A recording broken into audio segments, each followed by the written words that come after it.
Hello बच्चों, मैं सभी का स्वागत करता हूं अपने प्यारे से फिजिक्स ज्ञान मुकेश नाइक चैनल पे। बच्चों, मोस्ट इंपॉर्टेंट डेरिवेशन ये बहुत ही बड़ा मुद्दा रहा। बच्चों को P1 के मैंने ऑलरेडी दिए हैं, ठीक है। आज भी मैं आप लोगों को बताऊंगा फटाफट कौन सी इंपॉर्टेंट डेरिवेशन से क्या है, 25 के आसपास है, ठीक है।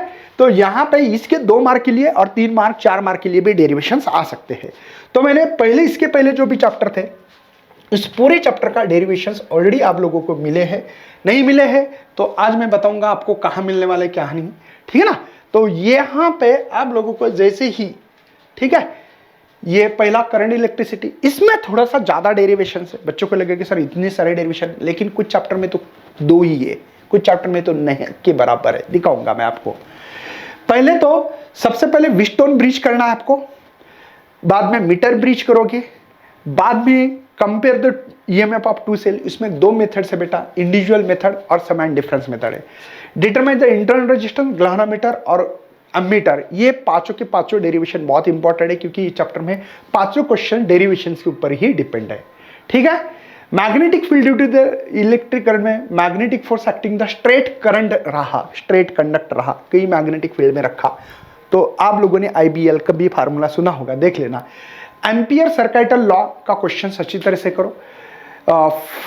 कंडक्टर वायर रहा 2 वायर, तो उसका क्वेश्चन अच्छी तरह से करो। मैग्नेटिक फील्ड सेंटर कॉइल है, वो भी करना है। Derive the expression, axial magnetic field निकालो, ठीक है। 2 पैरेलल कंडक्टर है तो अट्रैक्ट होता है, क्या होता है पता होना चाहिए थोड़े। और एक डेरिवेशन से एक आर का भी डेरिवेशन है बेटा, यहाँ पर आर का डेरिवेशन नहीं दिख रहा है। ये एक डेरिवेशन अच्छी तरह से करो, इसका मैग्नेटिक फील्ड जो होती है वो भी अच्छी तरह से कर लेना है, ठीक है। अब देखो, इस चैप्टर में तो 2 ही है, तो ये खुशी की बात है। देखते हैं, derive the expression for potential energy of bar magnet plus uniform magnetic field. Uniform magnetic field में अगर कोई बार मैग्नेट निकालोगे, रखोगे, तो पोटेंशियल एनर्जी और orbital dipole moment revolving electron EVR/2 ऐसा आता है, या orbital momentum per unit angular momentum, अलग अलग बोहर्स मैग्नेट्रॉन, अलग अलग सवाल आता है। लेकिन सवाल का मतलब ये कि बेटा ये 2 ही डेरिवेशन इस चैप्टर में, ठीक है। EMI में आप लोगों को derive the expression for E generate जो होते बेटा, कंडक्टर लेंथ दी वाली है, आप लोगों को देखना पड़ेगा। समझ में आ रहा है आप लोगों को। Derive the expression for energy store in magnetic field in the term of induce current है, और energy density of store in magnetic field. इसमें आप लोगों को बेटा है ना, शायद ये what is the self inductance, और इसका डेरिवेशन पार्ट भी, एक्सप्लेनेशन भी देना है, और म्यूचुअल इंडक्टेंस भी करना पड़ेगा। एक म्यूचुअल इंडक्टेंस का भी डाल देते हैं, ये म्यूचुअल इंडक्टेंस, ये इंपॉर्टेंट डेरिवेशन से इसका। ये एक्चुअली बहुत बड़ा डेरिवेशन नहीं है, कॉन्सेप्ट के ऊपर ही है, ठीक है। नेक्स्ट क्वेश्चन में देखो, कम है बहुत सारे, बस समझ में। Explain the theory of AC circuit with resistance, inductor, capacitor. तीनों में से एक सवाल आता है, आपको लगेगा सर तीनों को मर्ज किया आपने, इसमें बहुत कलाकारी की। नहीं बेटा, थोड़ा सा सिमिलरिटी है, करंट और EMF के बीच में बताना है। जैसे कि रजिस्टर में फेस नहीं होता है, इंडक्टर में करंट लैग करता है, EMF लीड करता है। कैपेसिटर में कैपेसिटर का काम चार्ज स्टोर करना होता है, तो इसलिए करंट लीड करता है। थोड़ा सा दिमाग लगाओ, मैंने पढ़ा है, वो दिमाग अगर आप चलाओगे तो शायद आपको लगेगा कुछ भी नहीं है। पावर निकालना है बेटा, रेजिस्टेंस, कैपेसिटर, इंडक्टर और LCR सर्किट, और रेजोनेंस फ्रीक्वेंसी पैरेलल और सीरीज में निकालनी है।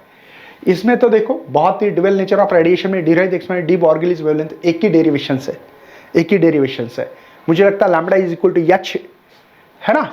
मैं डायरेक्टली बोलता हूँ, lambda is equal to 1.228 nanometer divided by root of V S या V नॉट बोलते हैं, ठीक है ना। एक ही डेरिवेशन है। स्ट्रक्चर ऑफ एटम में obtain the expression radius of bourse orbit का क्वेश्चन आता है ज्यादा, है ना। Derive the expression total energy का करो एक अच्छी तरह से, ठीक है। और डिराइव द एक्सप्रेशन फॉर या रेडिएक्टिविटी डीके का जो डेरिवेशन से बेटा, वो भी अच्छी तरह से करो, ठीक है। इसके बाद में तो कोई चैप्टर में नहीं है, कुछ चैप्टर में ज्यादा है तो कुछ चैप्टर में बहुत कम है। जैसे कि आपको पता है सेमीकंडक्टर में डेरिवेशन नहीं है भैया, कहां से दे दूं। मैग्नेटिक मटेरियल में 2 ही डेरिवेशंस थे, तो ये भी ड्यूअल नेचर में भी एक ही डेरिवेशन दिया मैंने। हाँ, करंट इलेक्ट्रिसिटी में ज्यादा दिया तो टेंशन मत लेना, magnetic field due to the electric current में थोड़े से ज्यादा रहेंगे। तो ये इस वीडियो को अच्छी तरह से फॉलो करके आप अपने डेरिवेशन बना सकते हो, और मिलते हैं अगले सेशन में। तब तक करते बाय बाय, जय हिंद, जय भारत।